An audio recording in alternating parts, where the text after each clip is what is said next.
Academic research और एक non academic research. Non academic research क्या होती है? जिसके लिए कोई सेट पैटर्न्स नहीं होते। नॉन एकेडमिक रिसर्च क्या होती है? जिसके लिए हमने किसी एसओपी को फॉलो नहीं करना होता। नॉन एकेडमिक रिसर्च क्या होती है? जिसमें हमने कोई ये नहीं देखना होता, फर्स्ट जिस तरह हम अखबार में आर्टिकल लिखते हैं, हमें कोई एक ही स्टाइल को फॉलो करना नहीं होता। नॉन एकेडमिक रिसर्च क्या होती है? जिसके लिए हमारे पास कोई पिक एंड चूज की बात नहीं होती, ठीक है। जबकि एकेडमिक रिसर्च की सबसे बड़ी खूबी या खामी, ये आप तक है कि आप जो खूबी के या खामी के, it's depend upon you, not depend upon मी, कि आप जो खूबी के या किसको खूबी या खामी के, किस बात को, सिस्टमैटिक है कि वो सिस्टमैटिक है या नहीं। सिस्टमैटिक में थोड़ी खामियां हैं ना, कि आपने वो पैटर्न के ऊपर आकर चलना। सिस्टमैटिक जिस तरह हमारा जुडिशरी का निजाम क्यों दबाव बर्बाद, हम क्यों कहते हैं कि दुनिया का आखिरी नंबर का निजाम है, क्यों कि सिस्टमैटिक के ऊपर चल रहा है ना। जबकि गोरों का निजाम क्यों ठीक है? आपने देखा होगा एक बड़ा मशहूर मालूम वाकया है कैलिफोर्निया का, अभी वो जज रिटायर होने लगा, उसको 1-2 हफ्ते भी नहीं हुए, तो क्या हुआ था, उसके पास एक बंदा गया, उसको क्या पूछता है जी कि छोटा सा लड़का 14-15 साल का, उसने कहीं ब्रेड चोरी की थी। क्या किया होता? ब्रेड चोरी। अगर यहाँ होता तो क्या करते? उसको कहते जाओ जी, बेशक मुल्क को चूस लो, लेकिन ब्रेड चोरी करने के जुर्म में उसको कितनी सजा होती? कम से कम 6 महीने या 1 साल की। लेकिन क्या हुआ? उससे पूछो जज ने, क्या पूछा? ये फर्क है सिस्टमैटिक और नॉन में। बात किसके ऊपर करो बेटा, मैं ये इधर उधर बात नहीं कर रहा, ये मैं सिस्टमैटिक और नॉन सिस्टमैटिक की अप्रोच के ऊपर आपको बात कर रहा हूं। उससे पूछा कि तुमने ब्रेड क्यों चोरी की? उसने कहा तुम कोई काम करते चोरी से, तुम 14-15 साल। उसने कहा मैं काम कर रहा था, मैं एक सर्विस स्टेशन के ऊपर गाड़ी धोता था, लेकिन मेरी माँ बीमार हो गई, मैंने छुट्टी की एक दिन, तो जो मालिक था आनर, उसने मुझे निकाल दिया, पैसे उसने मुझे नौकरी से निकाल दिया। तो जब मैं देखा मेरी माँ 3 दिन की भूखी थी, मैं लोगों के पास मांगने के लिए गया, लेकिन मुझे किसी ने मेरी मदद नहीं की। फिर मैंने क्या किया?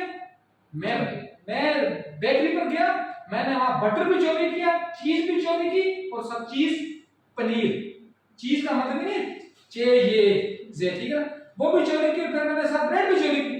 तो जज की आंखों में आंसू आ गए। जज ने कहा इस कोर्ट में, क्योंकि हम लोग इतने ज्यादा घटिया लोग क्यों हैं? इसलिए कि हम हर क्वेश्चन का जवाब हो जाते हैं। आप देखें बाहर, अगर यहाँ निकलेंगे बाहर अगर आपको ये सगीर रोड के ऊपर, या आपको ये जो टीपू सुल्तान राशन मनास रोड है, राशन मनास में मम्मी डैडी था, तो इस रोड के ऊपर अगर फर्ज किया कोई बंदा एक्सीडेंट हो गया, ठीक है, तो वहां हजारों जन हो जाएंगे वैसे, उनका काम ही कुछ नहीं, ये नहीं करेंगे कि वो बंदे को उठाएंगे, वो पहले सेल्फी बनाएंगे, फिर वीडियो बनाएंगे, वो बंदा वहां ही मर जाएगा, ठीक है। और मौला अली ने फरमाया कि दुनिया का सबसे घटिया तबका कौन सा है? जो आग तमाशे के ऊपर खड़ा हो जाए। तो फिर क्या वो तमाशबीन जो कि वहां बैठे हुए थे, मैं ये बात यहां से कर रहा था, तो उसने कहा कि कोर्ट में जितने भी बंदे बैठे हैं, जितने भी बंदे हैं, मुझ समेत हर एक के ऊपर $10 में फाइन करता हूं। वो इस बच्चे को पे करने से साथ माफी मांगे। उसने पहले अपने जेब से $10 निकाले, टेबल पर रखे, और कहा कि तुम जिसके पास $10 है वो बाहर जा सकता है, वरना $10 के बगैर बंदा बाहर नहीं। सबने $10 पे किए। उसने कहा कि जो बेकरी का मालिक है उसको $1000 पे होंगे, उसके ऊपर जुर्माना है कि उसने एक बच्चे की इज्जत नफ्स क्यों मुजरिम की। और फिर उसने कहा कि उस पूरे एरिया में जितने पुलिस स्टेशन है सबको मैं सस्पेंड कर दूं 24 आवर्स के लिए, कि उसने उसकी मदद के लिए आए क्यों नहीं। तो फिर क्या हुआ? वो हुआ क्या? लेकिन ये होता है ना, इससे एक जेलें होती है, वो क्यों होती है? तरबियत गाएं। लेकिन हमारे यहाँ जेलें के जो जेल में जाता है वो छठा वो बदमाश बन कर बाहर निकलता है। तो क्यों? उस बच्चे की आंखों में से आंसू निकलने लगे, तो वो उसके जज के कदमों में गिर गए। ये होता है this is Insaf, this is justice, ये जस्टिस है। और हमारे यहाँ क्या होता है? हमारे यहाँ माफ करे खुद जी, हमारे यहाँ जस्टिस ही नहीं है सर। वही हमारे यहाँ सबसे बड़ी बात जस्टिस तो हमारे यहाँ सारे चीफ जस्टिस, चीफ नहीं है, चीफ जस्टिस है सारे, ठीक है ना। ये जज नहीं है, ये सारे नौसरबाज हैं। हम सारे यहाँ जो बैठे हुए, जो आप बैठे हुए, बिजली का बिल तकरीबन 10 साल से ऊपर आया होगा राउंड अबाउट, लेकिन basically we are culprits of the society, हम है सोसाइटी के कल्पर्ट्स। अब मुझे तो हम क्या कहते हैं कि कोर्ट में जाकर रिट दायर करें, जज साहब वो जज आपको इंसाफ देगा जो खुद 3000 यूनिट बिजली फ्री लेते हैं, वो आपको इंसाफ देगा। वो जनरल आपको इंसाफ देगा जो हमारे साथ ये ना कि मुझे भी उठाए और साथ आपको उठा कर जाए। जज जो जो है ये 7 है जी, इनको बिजली सब कुछ फ्री है।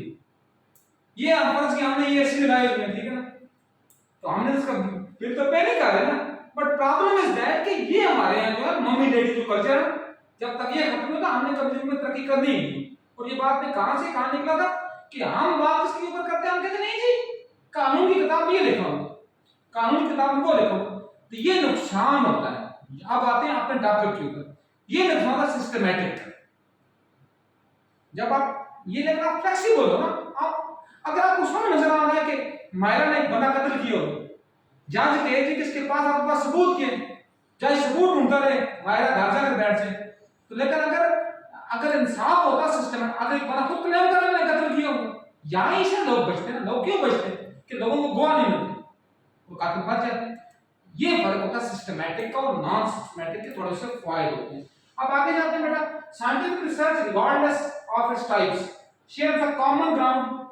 अच्छा, ये एक सेंटेंस में मेरा सारी बात हो गई है कि छोड़ें टाइप कौन सी है, छोड़ें वो क्वालिटेटिव है, छोड़ें वो क्वालिटेटिव है, छोड़ें वो डिस्क्रिप्टिव है, कॉजल कंपैरेटिव है, कोरिलेशनल है, उसके बाद एक्सपेरिमेंटल है, उसके बाद ग्राउंडेड थ्योरी है, एथनोग्राफी है, कल्चरल स्टडी है, केस स्टडी, जो भी है, ये बात सब में कॉमन होगी। क्या क्या कॉमन होगी?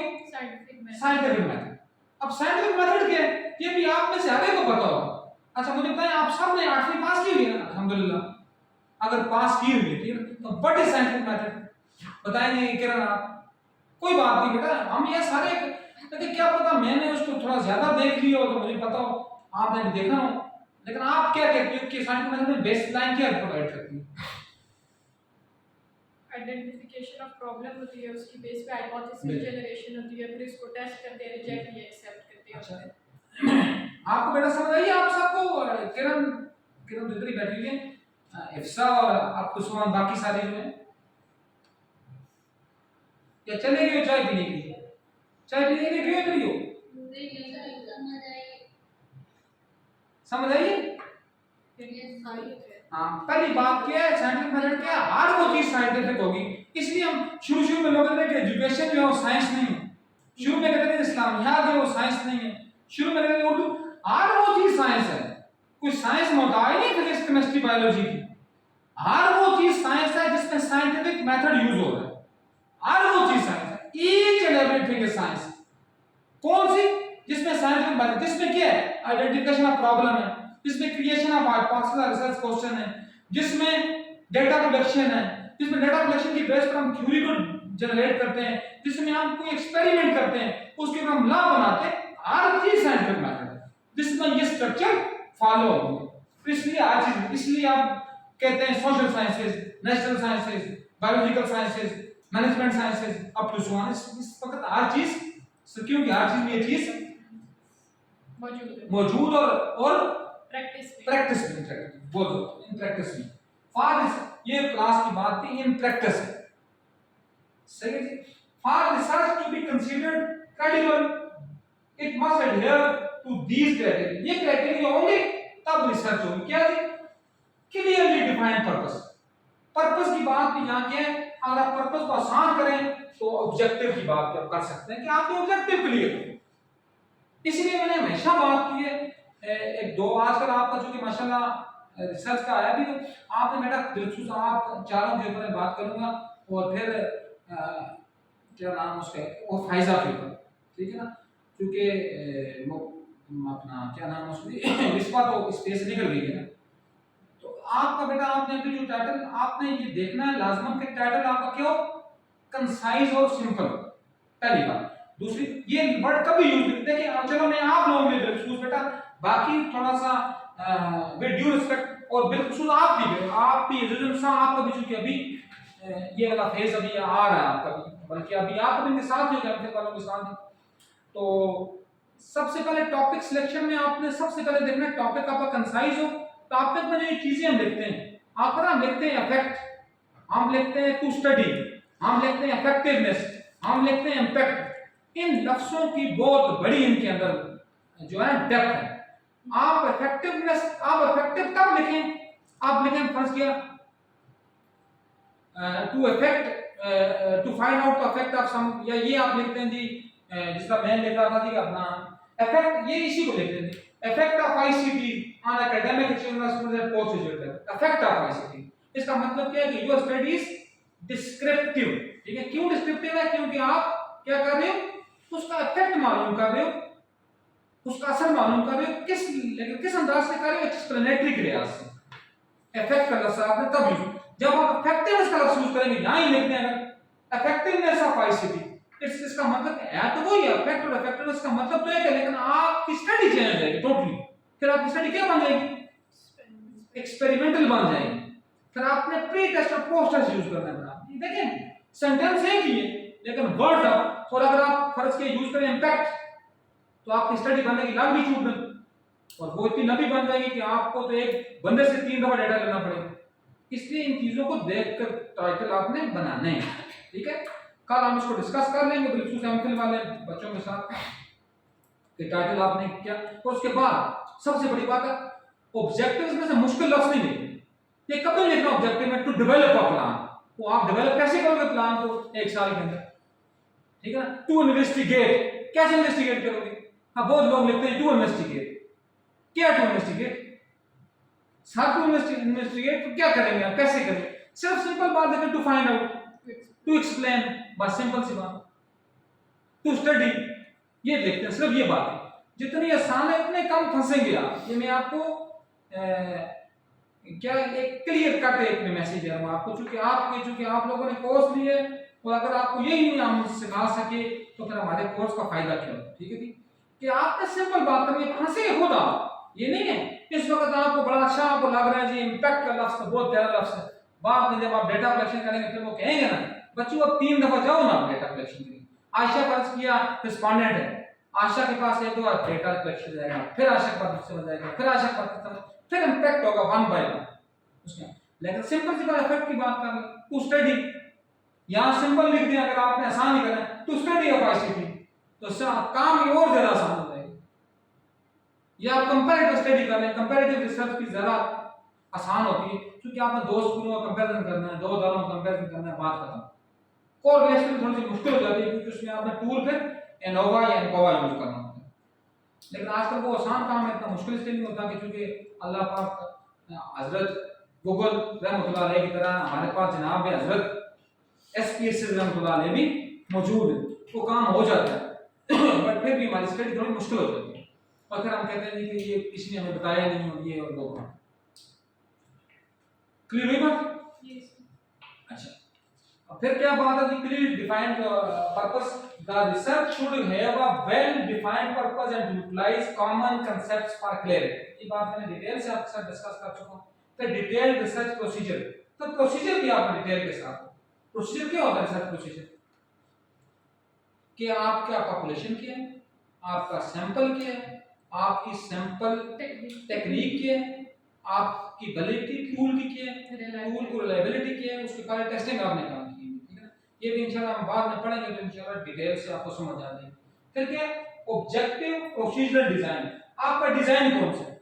अगर रिसर्च देखिए 3-4 बातें होती हैं। एक होता है आपका रिसर्च मेथड, एक होता है आपका रिसर्च डिजाइन, एक होता है आपका मेथड की बात मैं कर चुका हूं, मेथड, डिजाइन और अप्रोच। ठीक है ना, अप्रोच का आसान सी हर बार देख लेते हैं, क्वालिटेटिव है, क्वांटिटेटिव है, मिक्स्ड है। लेकिन मुश्किल काम पड़ती है आपको मेथड और डिजाइन में। ठीक है ना, कि मेथड आपका कौन सा पता ही नहीं होता, मेथड किसको हम कहते हैं, डिजाइन आप उसको। ठीक है, उसी को लेवल पे डिस्क्रिप्टिव को मेथड भी लिख देते हैं, डिस्क्रिप्टिव के साथ जाकर डिजाइन में भी डाल देते हैं, कोरिलेशन को डिस्क्रिप्टिव में लिख देते हैं, उसके साथ जाकर डिजाइन में डाल देते हैं। तो ये आपको क्लियरली डिफाइन है। अभी इंशाल्लाह इसके ऊपर इस स्लाइड के बाद हम डिटेल के साथ पढ़ेंगे कि मेथड कौन से, डिजाइन कौन से, अप्रोचेस कौन सी है, ये सारा हम इंशाल्लाह इसके बाद अभी हम आगे जाएंगे। आगे जाओ।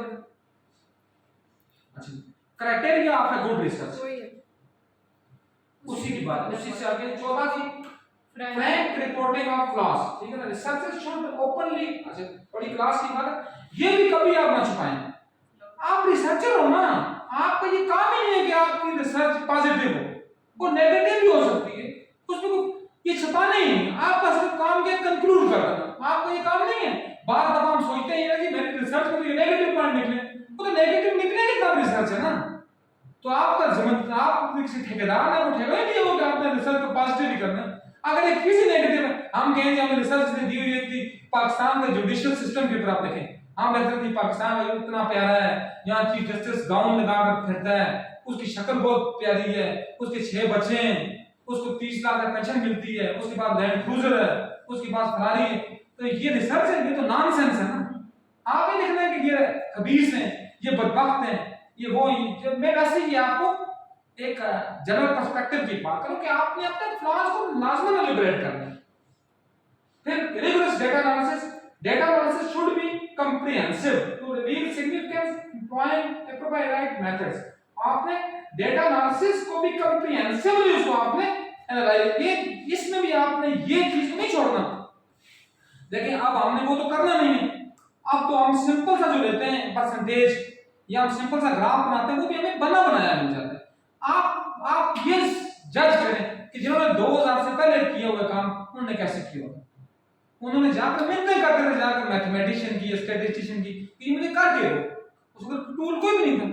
तो यहाँ हमने कम्प्रिहेंसिवली उसको भी हमने चेक आउट करना। वैलिडिटी और रिलायबिलिटी, इसके ऊपर हम डिटेल से डिस्कस करेंगे। वैलिडिटी क्या होती है, रिलायबिलिटी क्या होती है, जो मेजर करने के लिए बनाया गया वही चीज वो मेजर कर रहा है नहीं। रिलायबिलिटी क्या होती है कि वो डिफरेंट टाइम के। अब इसके साथ मिसाल के है, दुनिया की सबसे बड़ी जो लानत है पाकिस्तानी निजाम में, वो क्या है, पाकिस्तान के जो निजाम में सबसे बड़ी लानत है, निजाम में नहीं, पाकिस्तान सोसाइटी में, वो पेंशन, वो तो यही है, लेकिन सबसे बड़ी लानत है जो हमारे, जिस तरह हमारे खून में गुलामी की जो सबसे बड़ी, जिस तरह हमारे रगों में खून दौड़ रहा है, इस तरह गुलामी की एक और चीज दौड़ रही है।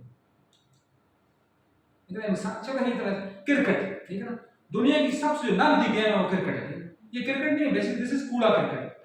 ये सिर्फ और सिर्फ बरतानिया ने क्यों लॉन्च की थी, अपनी नौबदियात में गुलामी को फरोग देने के लिए। इसलिए आप देख, मैं ये अपनी बात नहीं कर रहा, अभी देखने वैसे नहीं कह रहा हूं, क्योंकि आज क्रिकेट की शौक होती है।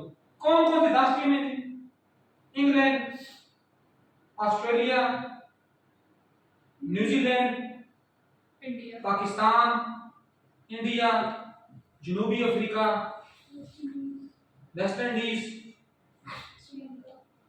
श्रीलंका, बांग्लादेश, ये सारे के सारे, ये बेचारे 9 के 9 सब इंग्लैंड को छोड़कर सारे इसके गुलाम थे। इंग्लैंड एक भी नहीं है जिसका गुलाम ना हो, एक। बल्कि ऑस्ट्रेलिया न्यूजीलैंड के झंडों में तो आज भी, उनके झंडों में आज भी चौथाई हिस्से के ऊपर इंग्लैंड का झंडा बना हुआ। और आपको पता होगा ऑस्ट्रेलिया और न्यूजीलैंड दोनों में कोई सदर नहीं होता, वहां गवर्नर जनरल होता है। उनकी जो सरप्रस्त है आज भी मलका बरतानिया या बादशाह इंग्लैंड के, ठीक है ना। वेस्ट इंडीज तो जजीरा है, तो आज भी उसी के अंडर है। किसके अंडर है, इंग्लैंड के अंडर। तो ये बाकी हम सारे जो हैं, हम बेसिकली हम सारे भी अभी भी दौड़ मुश्तरका के मालिक है, कॉमनवेल्थ कंट्रीज, हम भी बेसिकली इन्हीं के गुलाम, ठीक है ना। तो ये सब मुझे बताएं, यहाँ क्यों नहीं टीम जर्मनी की, यहाँ क्यों नहीं टीम कनाडा की, यहाँ क्यों नहीं टीम अमेरिका की, यहाँ क्यों नहीं टीम सऊदी अरब की, यहाँ क्यों नहीं टीम ईरान की, यहाँ क्यों नहीं टीम तुर्की की, इसलिए कि गुलामों का खेल है। तो बात ये कर रहा था, चलो बात में कर रहा था समझाने के लिए आपको, क्योंकि हम सब में क्रिकेट मुश्तरका तौर पर मेरे अलावा, जो कि मुझे अल्लाह का लाख लाख शुक्र है, इससे दिलचस्पी कम से कम नहीं है। अब वैलिडिटी और रिलायबिलिटी आपको कैसे समझ आएगी, हम कहेंगे जी कि शायद Afridi is a valid player but he is not a reliable player. Player वो है, क्यों, जिस काम से उसको बैट पकड़ना आता है, वो गेंद फेंक देता है, लेकिन वो रिलायबल नहीं है, क्योंकि वो हार के बाद कंसिस्टेंसी नहीं दे रहा। इसके मुकाबले हम कहेंगे Babar Azam is the valid as well as reliable player, क्योंकि हमें पता होता है कि वो आएगा तो कुछ ना कुछ बना देगा, हमें पता होता है। हमने चलो ये आप कहेंगे कि तुमने कब देखा है, लेकिन ये चलो एक सिंपल सा बने काम तो शामिल रखेंगे, समझ आइए बेटा आपको। और वैलिडिटी की टाइप्स क्या होती हैं, हम कहते हैं कि what is face validity, what is content validity, what is construct validity, what is concurrent validity, what is criterion reference validity. इसके ऊपर डिटेल से बात करेंगे। फेस वैलिडिटी क्या है कि हमारी शक्ल तो नजर आए ना, कोई जो क्वेश्चनर है इसकी शक्ल नजर आएगी, क्वेश्चनर बना हुआ या नहीं बना हुआ, बस सिर्फ जो शक्ल नजर आ गई फेस वैलिडिटी। कंटेंट क्या है, इसके अंदर जो कंटेंट है वो किस काम का, कंस्ट्रक्ट क्या है, कैसे बनाया गया है। क्राइटेरियन रेफरेंस की बात है कि इसके साथ जो दूसरे फैक्टर्स हैं क्या उनको भी हमने चेकआउट किया हुआ है, ठीक है। जिस तरह हम अपना टूल बनाते हैं उसको, उसकी हम ये बातें करते हैं। और फिर रिलायबिलिटी क्या होती है, उसको हम चेक आउट करते हैं फिर बनाकर। अब थर्मामीटर है, वो वैलिड भी है और रिलायबल भी है, क्योंकि थर्मामीटर जितना टेम्परेचर यहाँ बताएगा उतनी बार धूप के इंतहाई पीक पर ही बताएगा, ठीक है जी। लैक्टोमीटर जो होता है वो जैसा दूध के स्टेटस चेक करेगा, वैसे ही दूध को उस तरह चेक करेगा कि क्या इसमें मिलावट है या मिलावट नहीं है, ठीक है। इस तरह और कोई बैरोमीटर है, आवाज चेक करने वाला, यहाँ भी ऐसे आवाज चेक करेगा, वहां भी ऐसी आवाज चेक करेगा। इसी तरह हम बीपी अपरेटस की बात करें, जैसे मेरा बीपी यहाँ चेक करेगा इतना बीपी है, उतनी मेरा बीपी बाहर भी होगा। It's mean this is valid as well as reliable. हम रिलायबिलिटी हम कहते हैं दिस इज रिलायबल। अच्छा एक और बात है, सिंपल सी बात करते हैं। अब देखें क्यों ये यूज करते हैं। अब ये तार लगी हुई है, आपको बता दूं, ये तार, ये जो केबल है, ठीक है ना, ये टेंजिबल फॉर्म में ये रिलायबल है। लेकिन अगर हम इसको हम कनेक्ट करें किसके साथ, अपना सिस्टम उसके साथ सॉफ्टवेयर के साथ, वो रिलायबल नहीं होते ज्यादा, क्योंकि किसी वक्त भी वो उनके दरमियान में फ्लॉ आ सकता है, ठीक है। ये बातें होती है रिलायबिलिटी और वैलिडिटी। किसी के जहन में कोई क्वेश्चन हो बेटा? हेलो, है किसी क्वेश्चन? मौजूद है सारे जी? नहीं है question? Misbah, Muqaddas, Ifsa, up to Soan, dash dash dash dash dash. अच्छा 100 कितने की हुई यहाँ लगा कर? जिंदा हो फायजा आप? माशाल्लाह, आप तो ऐसे भी फौजी बैकग्राउंड की हैं, ठीक है ना, तो इसलिए ये है कि ये ना हो कि हमें ही उठवा लें यहाँ से। सुन रही हो ना? जबरदस्त है आपने तो, चलो जबरदस्त, अच्छा है बेटा, बहुत जबरदस्त। ये एज अ क्या कहते हैं जी, लाइटर नोट की हम बात कर रहे हैं, ठीक है। अल्लाह सलामत रखे सबको। बैठी सुनना, जब ये होता ना कि इसीलिए जो होता ना फेस, ये जो होता है ऑनलाइन, ये सिस्टम इतना अच्छा नहीं, इसलिए नहीं है कि पता नहीं चलता कौन बंदा क्या काम कर रहा है क्या नहीं कर रहा।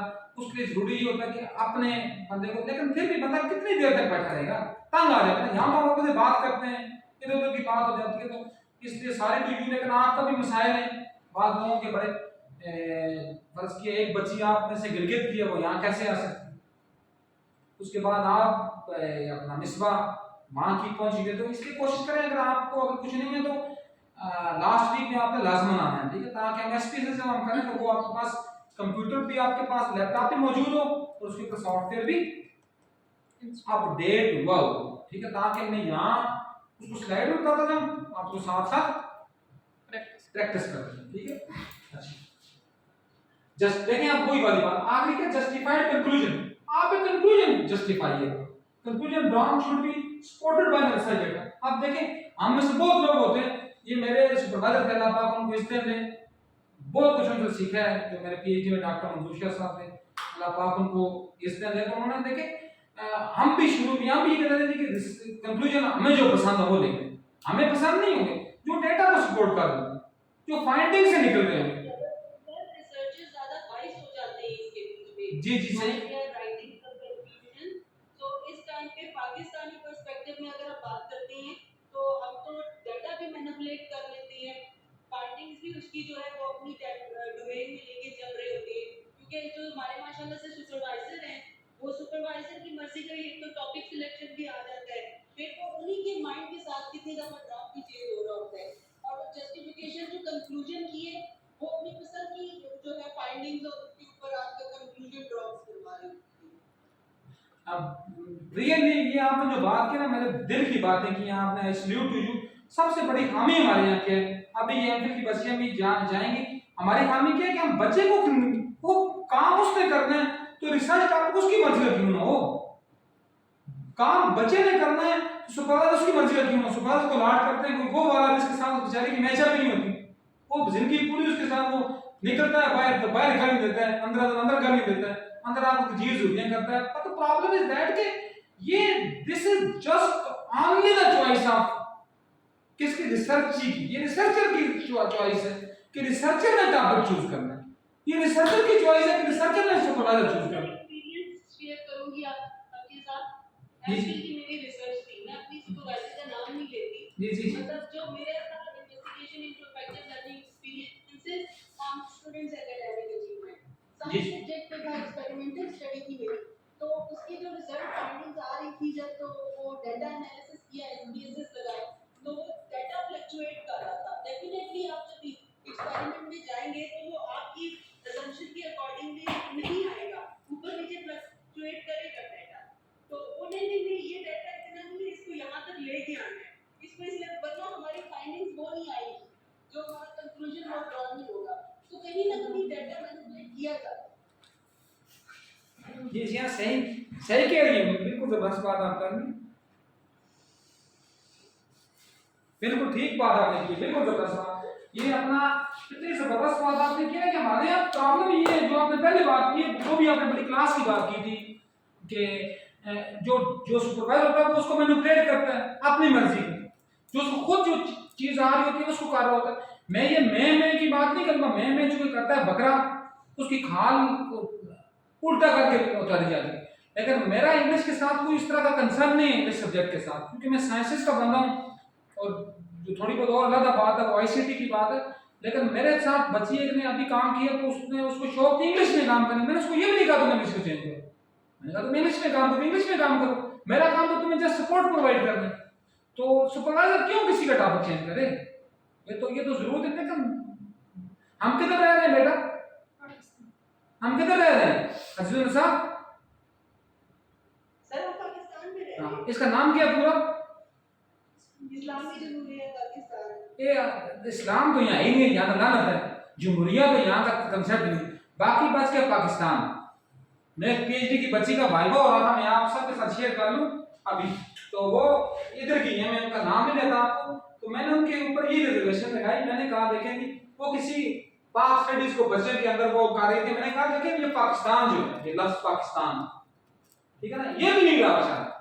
इस्लामी जमहूरिया पाकिस्तान में इस्लामी का ही नहीं है, ये तो गुनाह कबीरा है इस्लामी का, ठीक है, क्योंकि यहाँ सूद है 22%, अमेरिका में 0%, इंडिया में 6.85%, तो हम इस्लामी तो गाज खत्म हो गई। जमहूरिया तो ये तो है ही, इसका तो जिंदगी में कभी पैदा ही नहीं हुआ जमहूरिया। बाकी बच गया पाकिस्तान, पाकिस्तान को देखने क्या बच गया, पे का मतलब है पंजाब, चलो वो इनके साथ पूरा मौजूद है, कोई ऐसी बात नहीं। अलिफ का मतलब अफगानिया, अफगानिया सूबा सरात का नाम था, सूबा सरात जो है ना जिसको हम केपीके कहते हैं, उसके अंदर भी जनाब ये भी आधा हमारे पास है, पूरा नहीं है। कीफ का मतलब है कश्मीर, वो भी हमारे पास है ही नहीं। सीन का मतलब है सिंध, चलो वो भी आधा सिंध धरती मौजूद है। और तान का मतलब बलूचिस्तान, वो पाकिस्तान को मानते ही, ठीक है ना। वो अभी जो आया था, जो कौमी असम्बली का डिप्टी स्पीकर था, कौन क्या नाम था उसका, जी अपना, उसने वोट कितने दिए थे, 500 कुछ वोट, जबकि रजिस्टर्ड वोटर की तादाद थी पाकिस्तान में 5.5 लाख उस हल्के में, ठीक है। तो अब यहाँ क्या बच गए, अब यहाँ ये बचता है जी पे, अलिफ भी नहीं है, पे, फिर सीन और फिर तान भी आता, ये लफ्ज भी पूरा पाकिस्तान नहीं आता। इट्स मीन के बस ये फिर गुजारा करना है यहाँ, बस यहाँ गुजारा करना है, कोशिश, लेकिन कोशिश ये करनी है कि हमने आगे कैसे उसको प्रोडक्टिव करना है, बस। हाँ जी, आगे चलिए बहुत आगे, एक ऊपर जाओ, हाँ ये आगे क्वालिटीज ऑफ गुड रिसर्च। अच्छा, अब गुड अच्छी रिसर्च की क्वालिटीज क्या होंगी, क्वालिटीज की क्या हो सकती हैं? पहली बात तो गुड रिसर्च की क्वालिटी क्या होगी, सिस्टमैटिक अप्रोच, उसमें जो अप्रोच यूज करेंगे वो क्या होगी, सिस्टमैटिक होगी। सिस्टमैटिक अप्रोच, पहली बात तो क्या अप्रोच होती क्या है, मेरा ख्याल है ये बीएस की बच्चों को तो मैंने डिटेल से पढ़ाया था अप्रोच के, इनको छोड़कर बाकी मुझे कुछ बताया अप्रोच की होगी।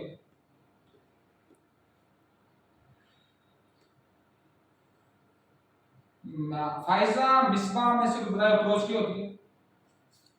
सर जितना भी हमने बात की कि अप्रोच में हमारे पास कौन सा क्वांटिटेटिव अप्रोच है, क्वालिटेटिव है, या मिक्स है। गोली मारो 32 बोर की, क्वांटिटेटिव क्वांटिटेटिव, ठीक है ना, सिर्फ अप्रोच की होगी।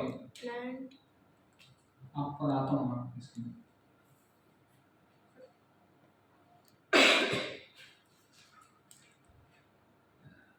अच्छा जनाब बायरा साहब ये किताब बताएं, आप बोल रहे हो प्लांट व्हाट इज फ्रेमवर्क,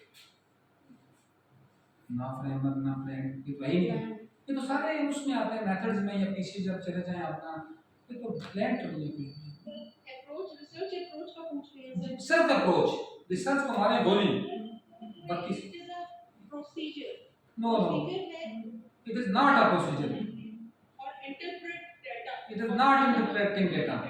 अच्छी बात है, आपने बोला, लेकिन जो बोल रहा है ना वो सीख रहा है, जो बोल रहा है वो तो आप दोनों ने बोला है, जिसमें मिसाल ने, मिसबा ने और मायरा ने, ये बड़ी बात हुई बोलना, लेकिन उस तरह में आप नहीं जा रहे। क्या देखिए, जरूरी नहीं कि मैं ठीक हूँ, लेकिन वो बात नहीं है जो बात अप्रोच की होती है। हम अप्रोच को समझ नहीं रहे होते ना, इसलिए हम मार खाते हैं हर जगह से। क्या नहीं करना अप्रोच, अप्रोच से तीन बातें होती है, तीन बातें अभी मैं उंगलियों पर गिनूंगा, नबी बात करनी नहीं चाहिए। मैं वही वाली बात है आमिर खान वाली, आसान भाषा में बात करें। भाषा हमारी, भाषा का मतलब पता है भाषा क्या है? लैंग्वेज, भाषा जबान, लैंग्वेज। हाँ बिल्कुल, हम आसान भाषा की बात करें। Approach, paradigm. पैराडाइम ठीक है, paradigm, what is paradigm? Sir हमें जो फ्रेमवर्क प्रोवाइड करता है। हाँ ठीक, प्रोवाइड करता है, यहाँ तक अब ठीक, करता है, क्या चीज करता है, वो क्या कुछ चीज हो अप्रोचेस के नाम ना ना, नाम तो हमारे बोली। अप्रोच है क्या चीज, हमारी क्या चीज जो अप्रोच बनाती है। अभी चलो मैं बात, फिलॉसफी, अच्छी बात की, ये आपने तो बात सीखी। हम फिलॉसफी से पहले भी बहुत बात की, थिंकिंग, ये ऑब्जर्वेशन। ऑब्जर्वेशन बहुत बात की बात है, पहली बात ही की थी ऑब्जर्वेशन, तो बहुत बात की बात है। ऑब्जर्वेशन तो आप आपके सेंसेस से जो वो सेंस बात की बात है, सेंस ना हो किसी का तो वो भी तो अप्रोच तो उसकी मानी जाएगी ना। और जी अपना मुकद्दस जिंदा हो आप? अच्छा मानो फौत हो गई हो आइडिया। जी? हाँ, सही है, सही है, अल्लाह जिंदा रखे। अच्छा ओपिनियंस और आइडियाज। देखिए ऐसे सुन लेते बात, अप्रोच के बताएं बताएं ना, बोले आप लोग अपने बताएं जी। मेंटल प्रोसेसिंग या जो तो ये भी लंबी बातें कर रही हो ना, मैंने समझा था आप कहोगे लंबी बातें नहीं ना, शॉर्ट बातें, शॉर्ट बात। तीन बातें क्या थी, मैंने उंगली काफी देर से उठाई हुई है। इट इज योर आइडियोलॉजी, पहली बात आपका idea. It is your thinking, it is your think out, जो आप थिंक कर रहे हैं। दूसरी बात, it is your philosophy, it is your concept, जो आपका कंसेप्ट आपको दे रही है। ठीक है, ये बातें देखिए। अब क्या हो गया, अप्रोच क्या बात है, अप्रोच क्या है? Approach is your ideology, approach is your concept, approach is your thinking process, approach is your philosophy. ये आपने कहा ना अजीजों नसान है, आपने ये लिखने की बात ही नहीं है ना, ये लिखने से पहले का बात है। लिखने सीखने सिस्टमैटिक तब आएगा वो लिखेंगे ना, ये लिखने सीखने की बात ही नहीं है। ये सिर्फ आपका आइडिया कभी लिखा है किसी ने ज़हन में, वो तो आपके ज़हन की तरफ। अब आइडिया, अब ये क्या है, अप्रोच की बात भी ये कर रहे हो आप, चूंकि भरा हुआ नहीं, उसको थोड़ा खाली कर रहे तो खुद ही। सर इसी आइडिया की पर्सपेक्टिव से ना, जो आप अभी बात जहाँ लेके ज्यादा जा रहे हैं कि इसमें वो इसी के ऊपर अभी हमारी, आपको पता है वर्कशॉप एक हुई है, तो उसके ऊपर डेली बेस के ऊपर हमें राइटिंग की गई और मेमोज, जो आइडियाज आ रहे हैं डेली की राइटिंग मेमोज की कि आपका आइडिया क्रिएशन जो माइंड में डेवलप होना शुरू हो। Whatever comes in your mind, write in some paper for 15 minutes non stop. सही है, सही, माशाल्लाह। वो मैडम सलमा ने आपके साथ अच्छी ली होगी, को मानने की बात है। अच्छा मैं यहाँ पे बोतल में थोड़ी खाली कर रहा हूँ ना, मैं ताकि आपको बात चल जाए।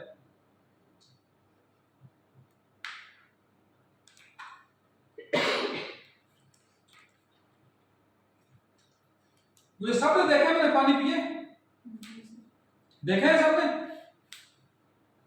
हेलो, सबने देखे? क्या किया मैंने, पानी इसके ऊपर फतवा लगाना आपने कि खड़े होकर पानी पिए? खड़े होकर पानी पीना प्योर नबी की सुन्नत है, लेकिन मौलवी ने हमें क्या कहा हुआ है कि बैठ के ओ जी, जिस तरह मर्जी पिए, बैठ के ये और काम सीधे नहीं करने, पानी पीना है बैठ।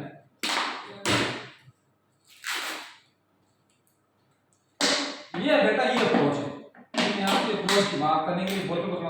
अच्छा ये है, अब सारे देखें इस तरफ, देख रहे हैं सारे ना? मुकद्दस, ये इसमें कितना पानी है?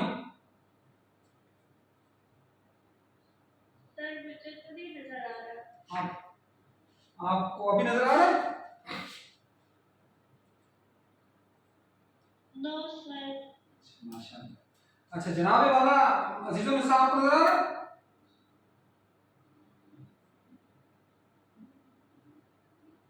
नजर आ रहा है? आपसे ज्यादा फिलोगी लग रही है मुझे। आप ज्यादा फील हो गया जी। अच्छा ठीक है, जबरदस्त। आप ज्यादा फील हो नजर आ रही है। अच्छा जी, आखिरी बस एक से पूछूंगा वहां पे तो मिसबा आप बताओ कितनी है पानी इसमें? जी सर हाथ से थोड़ा ज्यादा है। अच्छा ठीक है, आप बताओ क्या आपसे ज़्यादा ही क्या है? थोड़ा सा। ये अप्रोच है बेटा, ये आपकी अप्रोच आप बताइए क्या बताती है। अब आप में से क्योंकि ज्यादा लोगों ने कहा क्योंकि शायद मैं सही तरह एक्सप्लेन नहीं कर सकता, आपने कहा ये आप ज्यादा फील है, इसका मतलब है यू आर पॉजिटिव थिंकर, आप पॉजिटिव थिंकर हो, ठीक है ना।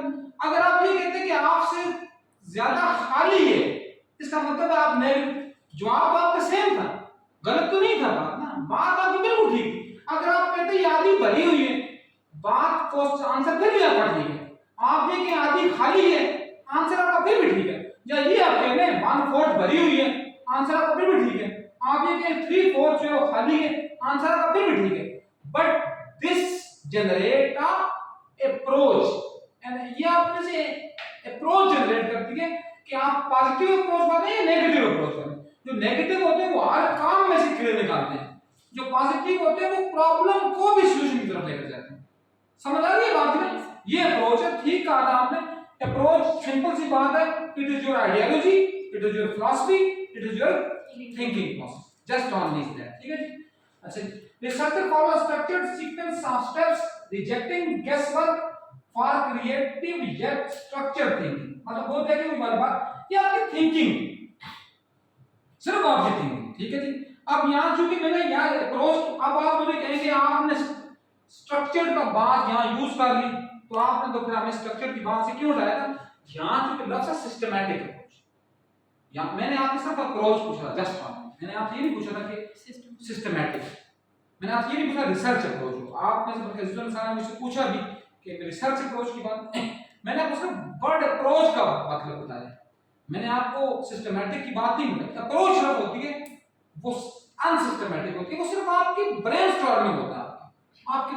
और फिर पैराडाइम की इस्तेमाल की, पैराडाइम थोड़ा सा डिफरेंट होता है। ऐसे पैराडाइम आपको सिर्फ फिलॉसफिकल फाउंडेशन प्रोवाइड करता है, सिर्फ फिलॉसफिकल, जबकि रिसर्च आपको फिलॉसफिकल भी करती है, आइडियोलॉजिकल भी करती है, और आपको थिंकिंग प्रोसेस भी आपका बता। ये सब थोड़ा सा फर्क है पैराडाइम में और अप्रोच में। उनको भी इंशाल्लाह अभी इसके बाद हमने वही पढ़ना। मैंने एक पूरी स्लाइड बनाई हुई है पैराडाइम के ऊपर, एक पूरा हमने बनाया हुआ है अप्रोच के ऊपर, फिर पूरा मेथड के ऊपर, उसके ऊपर इंशाल्लाह हम कल आएंगे, क्योंकि लंबा टाइम हमारे पास वैसे पर अप्रोच बेस तो पैराडाइम पे करती है। जी जी जी। मैं देखिए इसमें दो बातें हैं, आपने बात जबरदस्त बात की। देखिए मैं ये कहता हूँ जो मेरा है कंसेप्ट, देखिए हम ये तो नहीं है ना, अब ये मुझसे बहुत लोग सुनेंगे मेरी बात को, तो बाद लोग मुझसे, मैं आपको अपना बता रहा हूँ एज अ रिसर्चर, मैं किसी को फालतू नहीं कर रहा। अगर मैं एज अ रिसर्चर तो मैं कहता हूँ अप्रोच पहली बात है, पैराडाइम बात की बात है, मैं कहता हूँ क्योंकि पैराडाइम फिलॉसफिकल फाउंडेशन प्रोवाइड करें। फिलॉसफिकल फाउंडेशन कब आएगी? जब आपकी थिंकिंग जनरेट हो जाएगी ना। तो मैं ये कहता हूँ रिसर्च हमेशा ये कहती है, जो रिसर्च हम पढ़ते हैं कि अप्रोच हमें पैराडाइम प्रोवाइड करती है, लेकिन मैं ये कहता हूँ कि अप्रोच इज फर्स्ट है, पैराडाइम इज सेकंड। ये मेरी बात है, ये बात ये किताब की बात नहीं है। अगर सिस्टमैटिक वे में देखें तो मुझे लगता फिर पैराडाइम है, और सही। नॉन सिस्टमैटिक में हम उसको पहले रख सकते हैं। जबरदस्त आपने बात की। अगर हम सिस्टमैटिक, लेकिन मैं सिर्फ आपको भी अप्रोच और पैराडाइम की बात करूं, मैंने अभी सिस्टमैटिक अप्रोच या सिस्टमैटिक पैराडाइम की बात, लेकिन मैं कह रहा हूं ये मेरी बात है ना। अब मेरी बात है, मैं अपनी बात को अपने अंदर से सोच कर बता सकता हूं। मैं क्यों? क्योंकि जब थिंकिंग जनरेट, थिंकिंग से पहले फिलॉसफी हो ही नहीं सकती ना। फिलॉसफी तो कौन डेवलप होगी ना, जब हम इसको, और आइडिया पहले डेवलप होगा। डेवलप, मैं आइडियोलॉजिकल की बात नहीं कर रहा, मैं सिर्फ आइडिया की बात कर रहा हूं। तो आयशा ने बात थोड़ा आसान कर दी है मेरे लिए भी, कि अगर सिस्टमैटिक की बात की तो फिर हमें पैराडाइम उसको प्रोवाइड करेगी। लेकिन अगर हम बात करते हैं तो चूंकि हम अप्रोच की बात करते हैं, इसलिए अप्रोच जब आइडिया जनरेट हो रहा है, इट्स मीन आइडिया जनरेटेड है फर्स्ट है, ठीक है।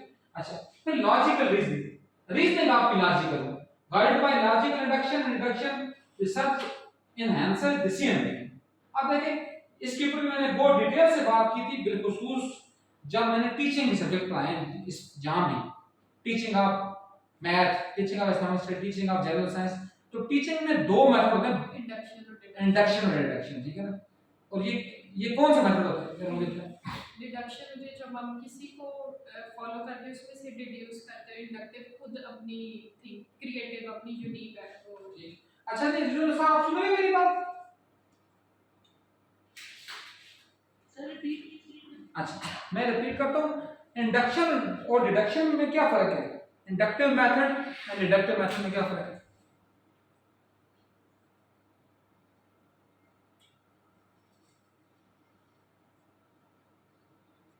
कौन सा मेरे बात? थ्योरी देनी इंडक्शन है, थ्योरी जनरेट करनी, और थ्योरी को यूज करके उस पे एक फ्रेमवर्क बनाना वो डिडक्शन मेथड होता है। जी डिडक्टिव अप्रोच है थ्योरी पे मदद होती है, जिस पे हाइपोथेसिस आपके जो है ना होती है, तो उसमें फिर सही, आप दोनों ने एक ही बात की, अच्छी बात की वजह, लेकिन मैं थोड़ी सी डिफरेंट पर्सपेक्टिव में जा रहा था। मैं इंडक्शन में हम जनरल से स्पेसिफिक की तरफ नहीं जाते। सर जो इंडक्टिव ओपिनियन है वो स्पेसिफिक टू जनरल हम कह सकते हैं, डिडक्टिव जनरल टू स्पेसिफिक। यही बात यहाँ अपना ये भी कर रही है अपने इकरा भी, लेकिन देखें ये सारी बात, ये सारी बातें कौन सी हैं? इम्पोर्टेंस बुकिश और वो डिडक्टिव टॉप से डाउन की तरफ आती है, ये डिडक्टिव इम्पोर्टेंस से अपवर्ड जाती है। ये सारी बातें जो आपने पहली जो बात की ना रिजवान साहब ने, वो अच्छी बात की आपने। जो दूसरी बात आपने की है, आपने भी और इकरा ने भी और मिसबा ने भी, ये सारी these are mummy daddy talking, ठीक है, ये मम्मी डैडी बातें और किताबी बातें, ठीक है ना। सिंपल सी बात है, इंडक्शन वो होती है जो आप जनरेट करते हैं, जो आप इंडक्ट करते हैं, ठीक है ना। और डिडक्शन जो आप अप्लाई करते हैं किसी की बात। सिंपल सी बात ये, when Newton invent his law of gravitation, तो उसने किया कि इंडक्ट किया, उसने इंडक्शन की। अब हम जब उसको यूज कर रहे हैं उसके लॉ ऑफ ग्रेविटेशन को, F = g m1 m2 over r square, जब हम उसको यूटिलाइज करें तो वी आर डिडक्टर, हम डिडक्टर हैं, हम डिडक्शन। और हमारे यहाँ सबसे बड़ा फ्लॉ ये है, हमें रिसर्च में देखें, आप जो जितने लोग मेरी बात सुन रहे हैं, मुझे यकीन है कि आप लोगों ने अल्हम्दुलिल्लाह अच्छा काम करना है। मैं आपके सामने रिक्वेस्ट भी करूंगा और आपको अपील भी करूंगा, खुदारा इंडक्टिव लर्नर बने, कभी भी डिडक्टिव लर्नर ना बने।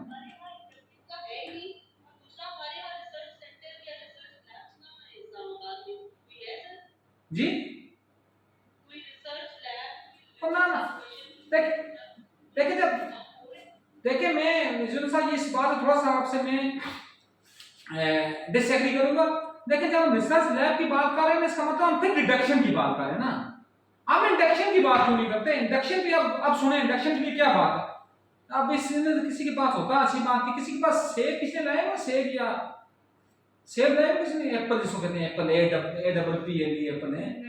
अच्छा क्या है, जब न्यूटन साहब बैठे दरख्त के नीचे, तो न्यूटन साहब आपने, अच्छा न्यूटन की शक्ल आपने देखी है कभी? तो उसने कभी बालों को कंघी नहीं की हुई होती, ठीक है ना, क्योंकि जो भी अच्छा रिसर्चर होता है उसको बालों की कंघी से। अच्छा हमारे एक टीचर थे, इनके भी होंगे, अपना इकरा के और अपना क्या नाम है इसका, किरण के, वो उनका नाम है डॉक्टर AR सागर साहब, ठीक है ना। तो वो उनका जो बेस होता है इस तरह होता है, इस तरह। अब वही पढ़ाया उन्होंने वैसे, हाँ जहाँ पढ़ाया नहीं है ना, तो चुप मेरे एक साल रिलेटेड थे, उनके जेब भरे होते हैं इतने, ठीक है। लेकिन उन जैसा रिसर्चर मैंने आज तक कभी, मैंने कम से कम सोशल साइंस में नहीं देखा। तो इतना वो थारो रिसर्चर है, थारो रिसर्च पर्सन है। लेकिन कहना मैंने क्या कहा है कि उनको ये फिक्र नहीं होती कि मेरे कपड़ों को इस्त्री हुई है, मेरे कपड़े बने ठने हुए हैं, या मैंने क्या किया हुआ। ये किनको होता है? जो दुनिया परस्त होते हैं या जो डिटेक्टिव होते हैं। अब क्या हुआ, न्यूटन साहब जब सेब नीचे गिरा, न्यूटन 8 साल से परेशान थे, एक दिन से नहीं, कितने अर्से से, 8। जब सेब नीचे गिरा, न्यूटन खुशी से चला उठा के मैंने पा लिया, मैंने उर्दू में उसको ये कहा, मैं आई फाइंड इट, ठीक है। तो उसने क्या किया, अगर हम में से कोई होता तो हम क्या करते, इसमें से हम क्या करते, अगर हम दरख्त नीचे बैठे तो हम क्या करते,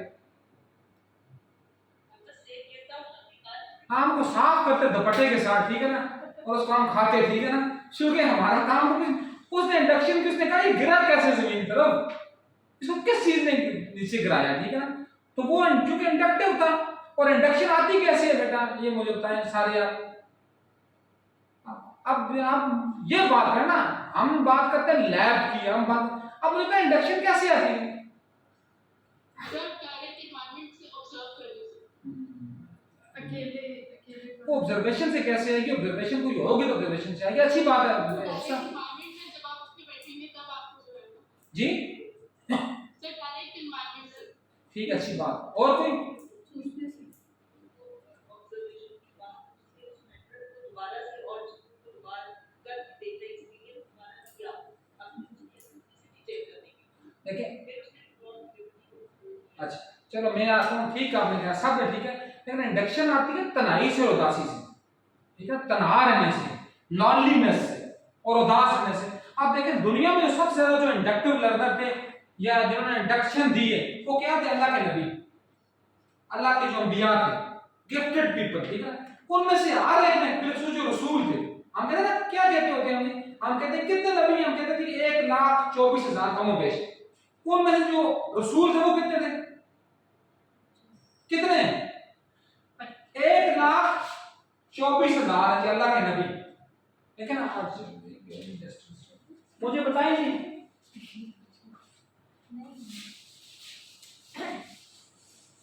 24 का, मुझे लगता 25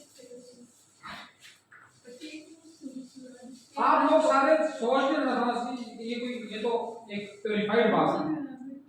जो अंबिया हैं, मैं इंडक्शन की बात यहाँ कर रहा हूँ, किस सेंस में जा रहा हूँ, इंडक्शन और रिडक्शन में, यहाँ इस्लामिया। अब जो अंबिया हैं, ठीक है ना, अंबिया, अंबिया इकराम, वो कितने, हमने सब ने हमें पढ़ाया है कि 1,24,000 कमोबेश, ठीक है। उनमें से रसूल हैं, रसूल वो कितने, कितने रसूल जी, ये आशा के लिए 25, हजरत साहब के लिए कितने, 46, ठीक है।